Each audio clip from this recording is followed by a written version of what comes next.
بسم الله الرحمن الرحيم. الحمد لله رب العالمين والصلاة والسلام على من لا نبي بعده. أما بعد، أعوذ بالله من الشيطان الرجيم. بسم الله الرحمن الرحيم. يا أيها الذين آمنوا لا ترفعوا أصواتكم فوق صوت النبي ولا تجهروا له بالقول كجهر بعضكم لبعض أن تحبط أعمالكم وأنتم لا تشعرون. وقال الله تعالى: إن الذين يؤذون الله ورسوله لعنهم الله في الدنيا والآخرة وأعد لهم عذابا مهينا. صدق. وقال النبي صلى الله عليه وسلم: لا يؤمن أحدكم حتى أكون أحب إليه من والده وولده والناس أجمعين. صدق الله العظيم وصدق رسوله النبي الكريم.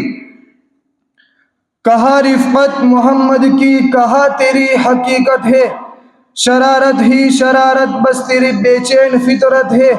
مذمت کر رہا ہے تو شرافت کے مسیحا کی، امانت کے، دیانت کے، صداقت کے مسیحا کی.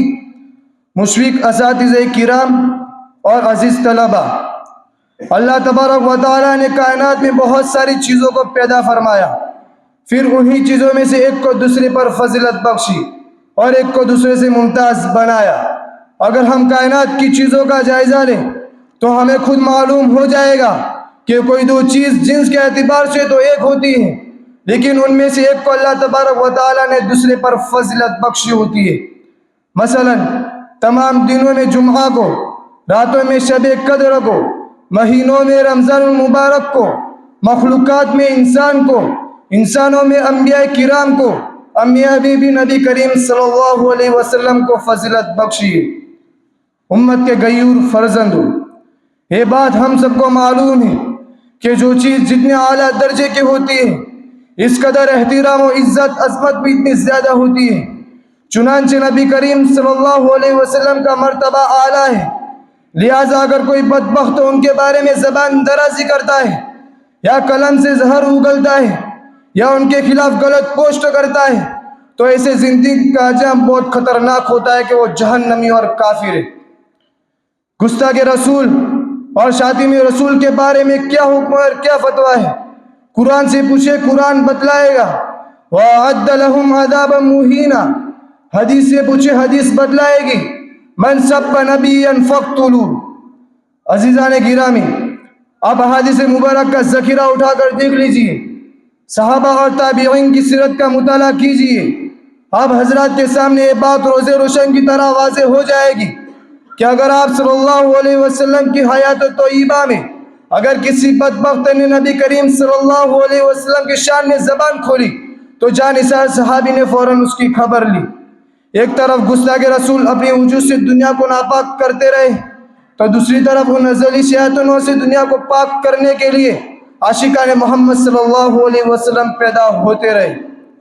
چنانچہ اگر ابو رافع یہودی پیدا ہوا تو عبداللہ بن عتیق رضی اللہ تعالیٰ عنہ نے اس کو جہنم رسید کیا. اگر نفر بن حارث پیدا ہوا تو حضرت زبیر رضی اللہ تعالیٰ عنہ نے اس کو جہنم رسید کیا. اگر یہودی عورت اسماء پیدا ہوئی تو ایک نابینا صحابی نے اس کو جہنم رسید کیا. اگر ملعون ابو جہل پیدا ہوا تو معاذ اور معاوض دونوں چھوٹے صحابی نے اس کو جہنم رسید کیا. حتیٰ کہ پیارے آقا صلی اللہ علیہ وسلم کے اس دار فانی سے پردہ فرما جانے کے بعد دور صدیقی میں مسیلمہ کذاب پیدا ہوا تو صدیق اکبر رضی اللہ تعالیٰ عنہ نے خالد بن ولید رضی اللہ تعالیٰ عنہ کے ذریعے اس کو واصل جہنم کیا. الغرض جب اور جہاں بھی گستاخ رسول کا وجود ہوا تو فوراً محبان محمد صلی اللہ علیہ وسلم نے اس کی خبر لی. چنانچہ اس 14ویں صدی ہجری میں بھی ہمارے ملک اور دیگر ممالک میں بھی نبی کریم صلی اللہ علیہ وسلم کی شان میں گستاخی کرنے والے پیدا ہوتے رہے. کبھی کملیش تیواری اپنی ناپاک زبان کھولتا ہے تو کبھی کوئی اور ملعون اپنی ناپاک زبان کھولتا ہے. ابھی کچھ مدت پہلے ایک ملعون عورت نے میرے اور آپ کے لاڈلے حضور صلی اللہ علیہ وسلم کی شان میں گستاخی کی اور مسلمانوں کو زخمی کر دیا. ابھی مسلمانوں سے زخم ختم ہوا ہی نہیں تھا کہ ایک ملعون رام گری نامی مہاراج نے اپنی خباثت سے لبریز زبان کو حرکت دے کر مسلمانوں کے سابق زخم کی زخم پاشی کی۔ یہ میرے اور آپ حضرات بلکہ عالم اسلام کے لیے بہت ہی بڑا افسوس کا مقام ہے۔ امت اسلامیہ کے غیور فرزندوں، جاگو اور اس دنیا کو بتا دو کہ محبان محمد صلی اللہ علیہ وسلم سوئے نہیں، ابھی بھی جاگ رہے۔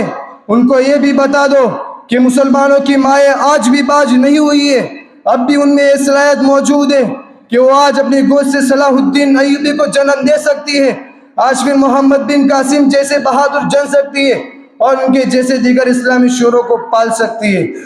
انہی ماؤں نے مولانا شفیق الرحمان، انہی ماؤں نے علامہ کشمیری، علامہ بن نوری، علامہ محمود، علامہ ہزاروی، مولانا عطا اللہ شاہ بخاری رحمۃ اللہ علیہ جیسے جیالوں کو تحفظ ختم نبوت کو پیدا فرمایا۔